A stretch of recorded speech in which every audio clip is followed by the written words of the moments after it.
Max extension, NBA trades, lots of bad jokes.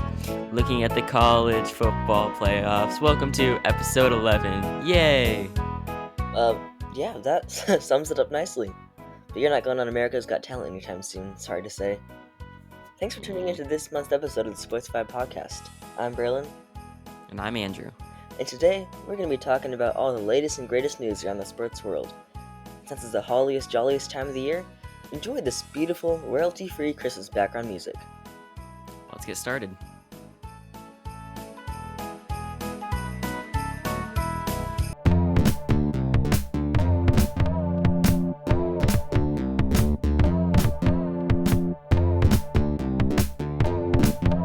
Sportsified.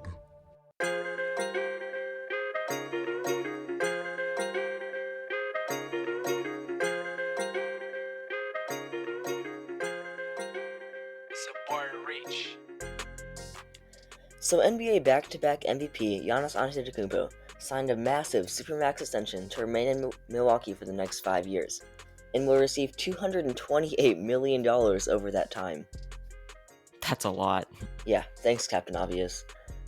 $45.6 million a year. Most people don't earn that in a lifetime.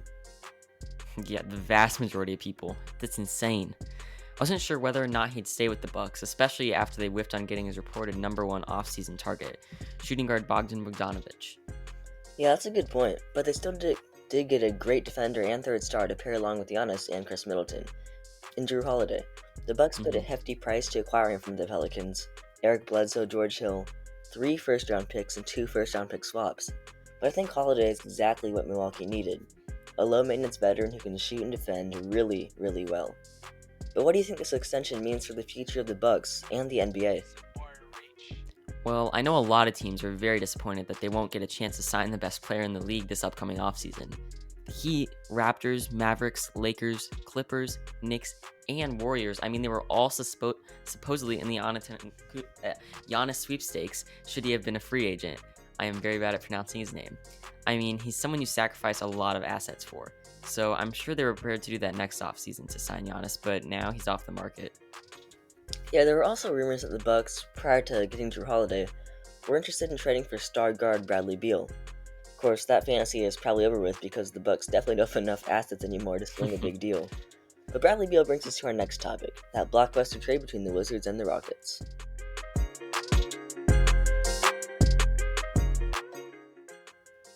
Yeah, it was kind of an unprecedented trade. Basically a straight-up swap of point guard stars.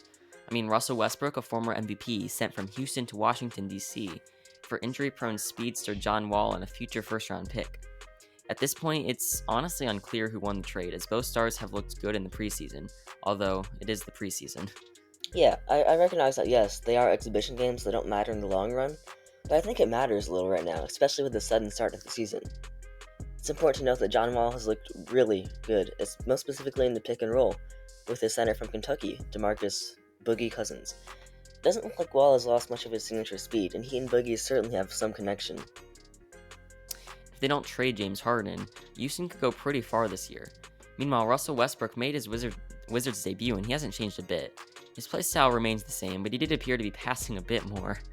What Washington's season hinges on is the developing chemistry between Westbrook and Beal. If they can develop an on-court relationship, the Wizards could go beyond the 7th or 8th seed. It'll be really interesting to look back on this trade in a year or two. Support reach.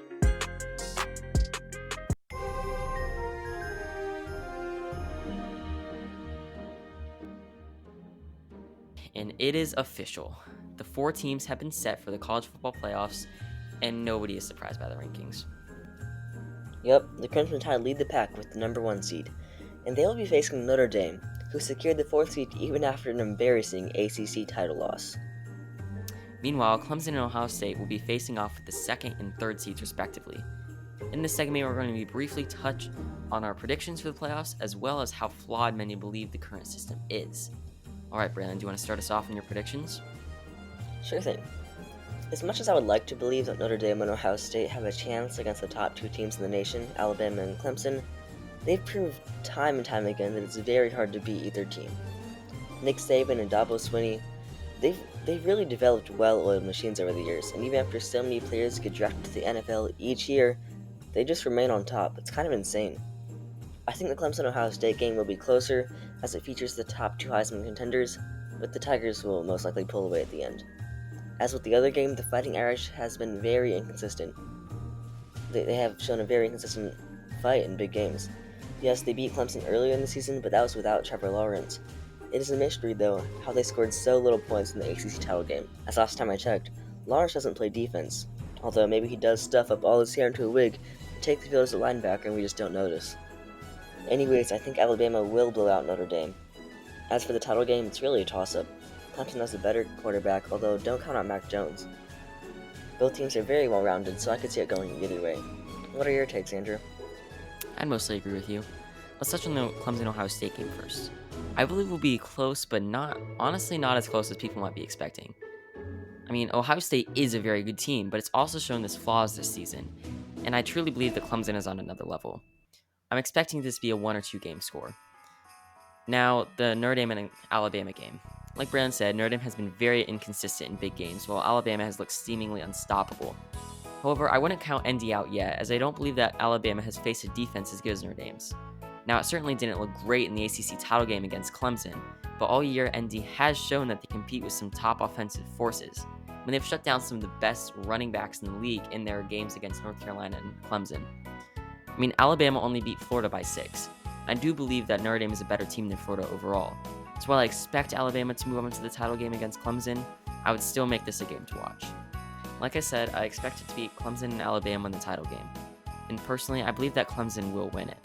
Now, it certainly will be close, however, defense wins championships, and I believe that Clemson has the better defense. Both teams have a top-tier offense, but Alabama's defense has shown some flaws as of recently, so when it's all said and done, I expect the Clemson Tigers to win it all once again. Now it's time to touch on the oh-so-flawed playoff system. Now, currently, only 4 teams get in every year. However, it is rumored that this will soon be changed to 8. How do you feel about this? Yeah, I would really like it. I think it's really dumb that all season, the teams ranked in the top 25, the AP top 25 poll, the coaches top 25 poll, all those polls, just, ranking a lot of teams. But when it becomes time for the playoffs, the one thing that matters, only 4 teams make it. And 4 out of 25, it's not a very good percentage. So, it's unfair to get all their hopes up when only 4 teams come out in the end. So I think 8 seems like a pretty good balance.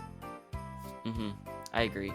Right now, it's really hard for a team to prove themselves over the course of the season and get a shot if they haven't shown success in past seasons.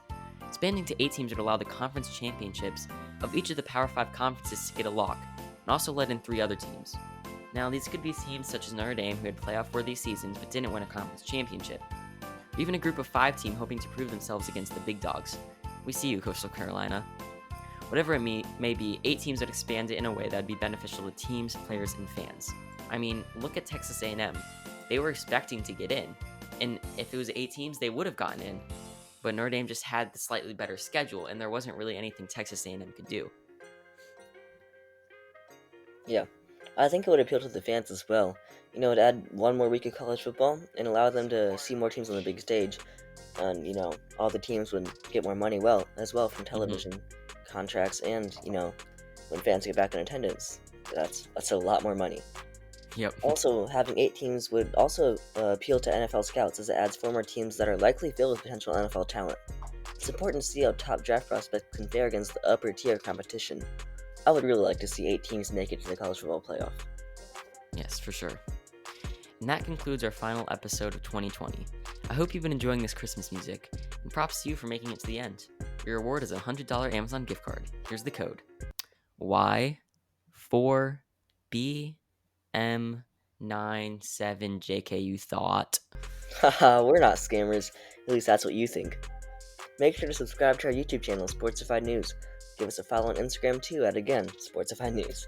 Thanks for listening, and happy holidays.